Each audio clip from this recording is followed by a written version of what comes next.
Welcome to this Delft Stack tutorial video. In today's tutorial, we will learn how to get Oxium in Warframe.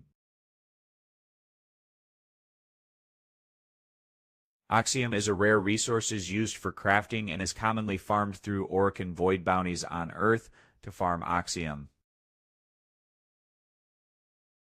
Just go to Earth and go to Cetus. Talk to Konzu in the Cetus.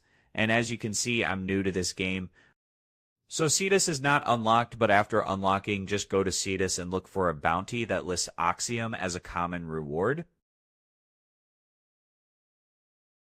Usually around 200 Oxium per run.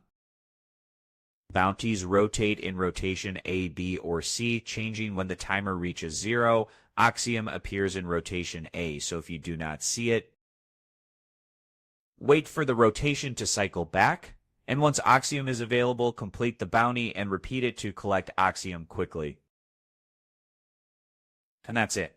We just learned how to farm Oxium by selecting Rotation A Orokin Void bounties on Earth and repeating them when Oxium is available.